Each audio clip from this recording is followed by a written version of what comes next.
Hello, everyone. Welcome to Decoding Downtowns, brought to you by Vistity. In this podcast, we dive deep with leaders from business improvement districts across the nation, revealing the strategies that are shaping the future of urban development and economic growth. Thanks for joining us. Okay, everybody, welcome back to the podcast. I'm Jamie Schwartzman. It's great to have you back again. Today, I'm really excited. I'm going to be speaking to Matthew Jervis. He's the Director of Vitality at the Downtown Berkeley Association in Berkeley, California. It's really a famous location, almost a storybook location. A lot of different opinions about Berkeley, and it'll be interesting to get his as well. Matthew, welcome to the podcast today. How are you? Thank you, Jamie. It's been great. Nice to be here. Thanks for asking me. Cool. Well, you are in downtown Berkeley. So for those folks that may not be familiar with it, describe downtown Berkeley. Well, downtown Berkeley is a college town in the Bay Area here in California. We are famous for quite a few things, one of which is the UC Berkeley Cal campus is right along our eastern border of the downtown. And we're progressive in a lot of ways, and we're also fairly conservative in a lot of ways. And we've got a lot of, an incredible diversity of languages, ethnicities. Downtown is the home to a lot of startups. Just a real vibrant place, I would have to say. And that I think that is definitely one of the traits of us being a college town. And the downtown is pretty active, and that's where we focus our efforts. Interesting. So listen, as I've been talking to the different place management organizations, everybody's organized a little differently. So why don't you explain how you guys are organized, how you're structured, how you're financed? Sure. We're a property-based improvement district, so we work with property owners, which is interesting because obviously there's a lot of development happening. So we're seeing things approved, groundbreakings, up and down the spectrum. So it's a lot of movement there. In these buildings, we're seeing a bunch of residential / retail developments happening. So in the process of being our assessments, and we're financed primarily through property, we're also, my job is to fold in that ground level retail and businesses and to pull them in. So unbeknownst to a lot of these merchants, they are members and they get a lot of benefits. So it's pretty, looking at it here in the background, it's largely low rise, right, in your area? Yeah, and that's changing. There was a lot of challenges against moving above, 8, 10, but here we are looking at projects heading into the 20 stories. So our skyline is definitely changing and evolving, which is really exciting. We're really seeing a little bit more of this, kind of growing up. Berkeley has been a very low rise, just generally speaking, as far as the skyline. And now we're excited to see some of those, streets change. And let's talk about the developments and what's going on right now. Are these largely going in as residential towers? Are they mixed use? Are we seeing office? What's going on? Well, we're definitely seeing a rise in the residential developments. Now, as far as the zoning, some zoning is changing a little bit, but we're really looking at a lot of new residential apartments moving in. We have definitely a lot of students to accommodate, so they're moving in and they're taking up the lion's share of what's available currently and what will be online soon in August, come move in. And all of these have retail ground floor. So we're seeing a lot more restaurants. We're seeing a lot more shopping, and more nighttime activities are moving into some of these ground floor opportunities. So yeah, Give us I would say mixed use. Yeah, great. Give us a sense of so how vacancy looks in residential. Is it hard to find a place there? Are they in demand? We're definitely seeing, I think the demand is starting to meet the inventory. I mean, we're really, there's varying degrees of affordability. Obviously, we've got a lot of places that are high end. We got a lot of places that are medium end, and so there's the opportunities for grad students, empty nesters, and new students coming online too. So we're seeing a pretty good diversity in that. So thankfully for that. How do you feel about this? Because you've got a lot of students coming in, right? They're coming Mhm. in for college and they're graduating. Did they tend to stick around, or is it just a cycling community? Well, I mean, obviously, a college town does have that stereotypical kind of rolling through, but there are more and more opportunities for students to hang on. I mean, we do see a large amount of students who stay on for grad school, but there's a lot of startups, a lot of student-led startups that are happening. So there is a little stickiness in some folks' paths, but of course, yeah, you do have people who cycle through for college and then head home or whatever. But more and more, we're seeing more students stick around and create opportunities and businesses, and there's some pretty exciting startups happening, and so that's been great, incubators and whatnot. All right, cool. So Matthew, Director of Vitality. It's such a cool title. Tell me about that. It's an interesting title for sure. It kind of came out of a need that was not necessarily the first and foremost when creating the bid.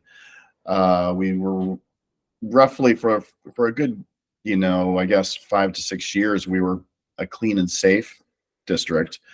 And then things kind of started to bubble towards marketing. People were really interested to start promoting what we had.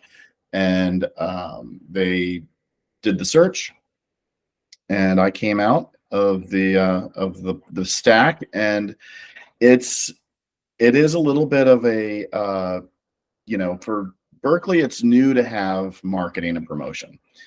So in that, the board felt it was actually a good idea to bring on a couple other tasks, responsibilities in addition to marketing. So the Director of Vitality is actually a 3 or 4 bucket position. So marketing, events, member engagement, and placemaking fill out the whole thing. So I get to put my hands in all sorts of barrels and do a lot of fun projects. And I think as far as the bid world, a vitality role such as mine really makes a lot of sense because, one begets the other very easily. And I find myself wearing all hats sometimes at once when it's even just programming a simple event. So it definitely has a lot of synergy across the buckets. So, and it also is a great conversation starter. Yeah, and it's a really cool title. Yeah, so, hey, I'm noticing you're looking at your background. You have an educational background, a music, creative background. How did you get into doing placemaking? Well, it was really an interesting. I was actually teaching grad courses in advertising when somebody, and I was kind of, the journey of an adjunct. It's it was, and when this job popped up, it was in Berkeley. I was, a couple blocks away actually. So I was thinking, oh geez, well I'll just throw my hat in the ring, and was able to get some quality time with Nancy Horman, who is a legend in our midst, and got a really good couple good conversations with her, and it just started feeling right. And my circuitous career path, just seemed to actually make me even more of a good fit. I mean, my design background, advertising, music industry, it all seems to fit.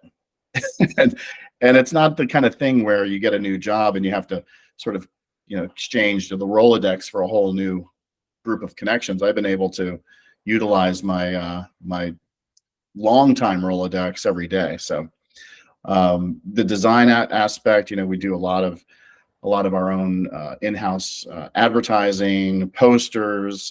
We just walked through this new rebrand we just launched a few weeks ago in May. So I've been able to head up those kind of projects. And then music. I mean, good grief. We're doing so much. We do so many bands. Our new remodeled plaza has an incredible Meyer sound system stage. And so we do a lot of booking of bands. And, a lot of my Burning Man friends have been able to get connected with, putting some sculptures in our plaza and being part of, other engagement placemaking projects. So I'm able to pull it all together. What a cool background. Sounds like a great fit, especially for Berkeley. You might actually, you're talking to a lot of folks. I think that it's more and more the case that a diversity in your background is really a strength. Yeah. You personally, I know you can attest to that. Yeah. Yeah. Hey, so let's talk a little bit about Downtown Berkeley and what you guys do in supporting economic development and kind of what you're doing in your role also to promote the vitality of the area. Yeah. Well, we're doing, after the pandemic, there was a big sort of cultural shift in how businesses were engaging with their customers, how residents and folks in downtown are engaging with businesses. It was really hard for a lot of businesses when there was so much online delivery services happening, and we were seeing more people staying home, even after the pandemic. But as far as the vitality efforts for downtown Berkeley, we got really creative, started coming up with new ways of providing engaging opportunities for merchants, as well as events that would really pull people into various areas and activating various areas around downtown to find new hotspots. Everything's kind of in pilot program mode, and we're seeing a lot more, a definite uptick in attendance and engagement. Social media obviously still remains one of our main providers for promotion, but we're starting to see more and more people sign up for our newsletters and people getting out to the street in ways that we hadn't seen prior to the pandemic. So that's really exciting. Do you think that, the activity and activations that you guys are putting together are also helping to attract investors and developers and get a sense of the vitality of the place? And is that in fact something that's motivating for them? Well, I think that there's definitely, yes, is the short answer, because I think that what we're doing is there's a there. And in a lot of cases, in years past, Berkeley's been a very, it's been an interesting downtown where there wasn't a lot of activation happening in the streets. So there hadn't been a tradition of street fairs in the downtown. We have this beautiful park that's right adjacent, so a lot of things had happened there, but no one had moved into the downtown and started activating streets. And I think that the street level activity and excitement has really been sort of a proof of concept for a lot of these developers. When they see these things happening, like our Front Row Festival, you see 6,000 to 7,000 people on an afternoon in the middle of downtown watching two stages of a dozen bands and vendors. You're really seeing something that's kind of flexing downtown in a way that's really exciting for developers and a great story for residents. So right. So Matthew, and with these residential developments that are going on, do you have a sense if we have a lot of units in the pipeline, or is it hundreds? Hundreds. And we're talking, and I'm sorry I'm being a little fuzzy on that, because we've got some places, some developments that are just now breaking ground. There have been a couple developments where the floor, the size of it has been back and forth a little bit, but we are looking at quite a few new ones just for move-in that are definitely in the hundreds, and exciting diversity of sizes and some furnished, some unfurnished. It's really it's the whole gamut. Interesting. So, Sometimes they don't want to give me all the details. right. Well, let's talk about maybe some of the challenges that you're facing right now promoting downtown Berkeley, and how's that changing? Well, I think that it's changed. The landscape has changed incredibly. It's almost a completely new job when we're talking about post and pre-pandemic. There was kind of a traditional cycle when doing marketing and promotion, place marketing prior to the pandemic.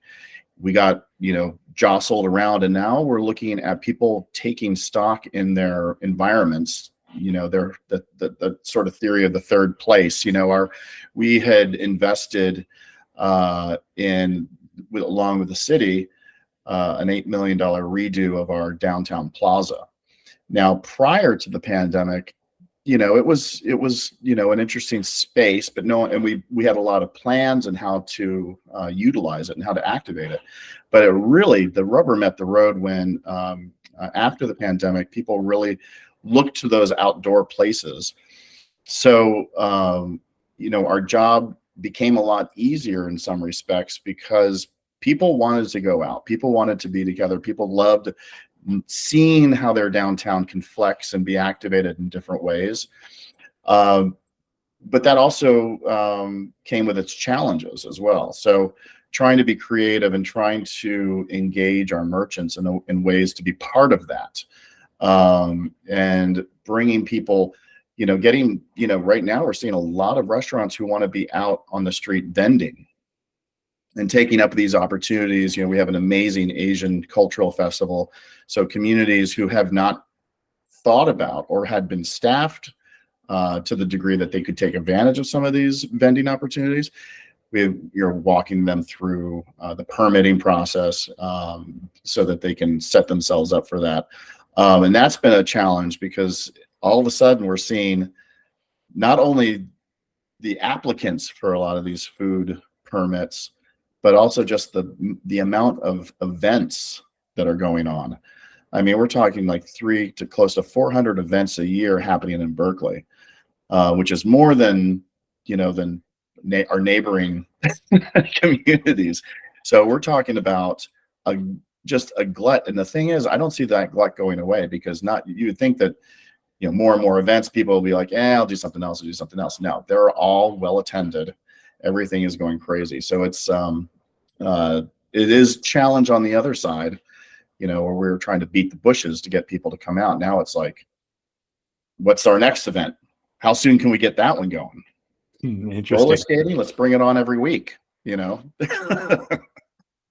So, we have people listening from all over the country, different, large organizations, small. And just from your perspective, if you could provide some advice to these folks, on how they can develop vitality, what would you say? Where would you start? Well, I definitely think start talking to people, finding out what they'd like. I think that there's a certain tendency to believe more what people want rather than getting out there and really asking what people want is always the best first step. And a resident might have something that's different than a merchant. So I think having focus groups around needs, hopes, desires, dreams, and whatnot, that's a good start. I think that depending on the appetite for towns around the size of Berkeley, I think that there's a lot of talent that can be harvested just locally. I think that there's sort of a drive to pull people in from outside, but there's one of the things that we found is the talent pool in Berkeley is pretty impressive, and we're able to do 90% of our events with our own local merchants and talent, music and whatnot. So I mean, investing in the locals is great, and getting an idea of what people want rather than just delivering things and hope that they'll connect and resonate. Great. So really, draw upon your local community, find what's creative here and celebrate it. Yeah, exactly. And I think that that's one of the things, especially with our new brand, journeys start here. That tagline really captures that sense that, there's a lot of people on various journeys in Berkeley, and they're captivating stories, and they want to share them. And so it's kind of giving them the opportunity, the platform to celebrate, is really, I see what our Vitality sort of mandate is, to provide the platform for folks to engage. Mm. Hey, let's talk about storytelling and how you're shaping the narrative. And do you need to shape the narrative? Mhm. Yeah, I mean, that storytelling is incredibly huge, especially when you're talking about placemaking and place branding. We've gone through, in our recent rebrand, that was that all of our surveys and focus groups were about finding those moments that are authentic. Authenticity is sort of the name of the game, and it's pretty easy to fill in the blanks and call it a day. But we found that the diversity and the experience that is happening within our downtown district, there's a lot of stories there. And we really felt that what we saw, the resonating sort of the constant refrain, was that people come here to start school, to start businesses, to start a family. And the journeys starting here was really what we found to be the perfect narrative for a town like ours. Really interesting. Now, Hey, that also provides a template or a through line that we can then start creating visual storylines through those. We can hang our events on these storylines. We can now hang experiences and other activations around campaigns around that idea. And that's what a good narrative should do. It should provide you a template that you can run with. And it's I think we always say, we want to work smarter, not harder. So setting yourself up with a good storyline takes a lot of the effort off the table, or a lot of the hardness off the table. yeah, and I would imagine also, a well-shaped story and narrative plays well in the investment arena as well. Mm-hmm. We definitely did not before do a lot of video capture, and we were working so hard just to build excitement. Now the excitement is really palatable, and we've invested in a few folks that are incredible storytellers in their own right, capturing video and stills that we could just send them on on an afternoon with a very short directive, and start stockpiling our storylines, and it gives us more of a quiver to pull from. And that's something that's we're still evolving. And there's a lot of college towns that don't have the same challenges, and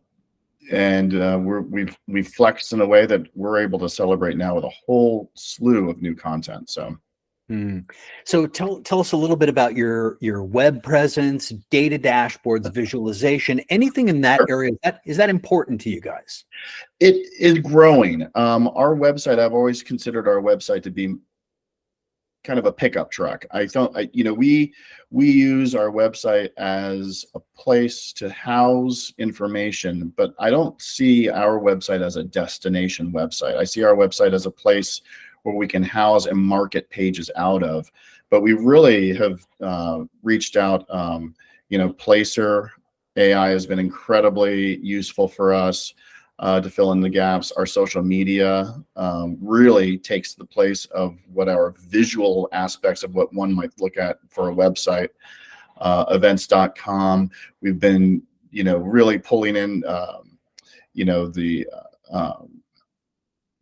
we do some print, but a lot of web advertising, and it's kind of we're really pulling together this spider web of activity that creates an experience that's a little bit more engaging. Now,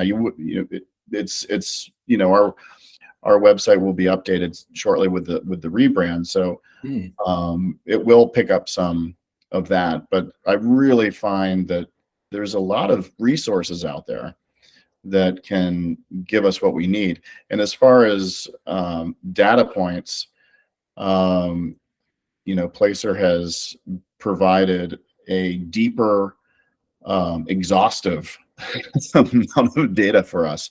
But it has changed the game, knowing what just the sheer amount of attendance, say, give or take, 10 or 15. We got numbers now that we can base future activation plans on, which, we didn't really have that before. You're counting or asking, or, a quick survey. But you can never really depend on those. We're finding that Placer has really put that piece together for us. And Placer, great company. We are Placer partners. They, just for those that may not know it, they are a company that basically tracks the movement of cell phone and mobile devices, and is able to give data for attendance, where they've come, where they've gone afterwards. Great company.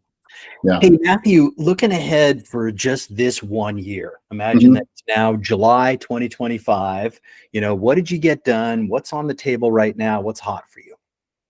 Right now, well, this has been a really crazy year, and it being again a college town, summer is not a time to relax. We are really busy pulling together our latest edition of our Downtown Welcome Guide, which is a print piece filled with QR codes to various. It's basically a one-stop shop for folks moving into the downtown or interested in the downtown.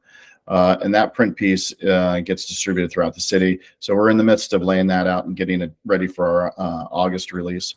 Is it like a magazine? It's a small magazine. Yeah, it's it's old fashioned, but the QR codes make it very active, and it's not it's not a phone book. It's an activated small guide to downtown.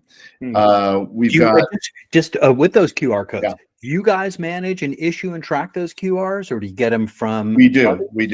They come back to our site in various category levels, so we're able to see what that activity is looking like just through a simple dashboard. Just through a simple dashboard, we're able to track in I would have to say, pretty dependable clicks. We can see how that's working.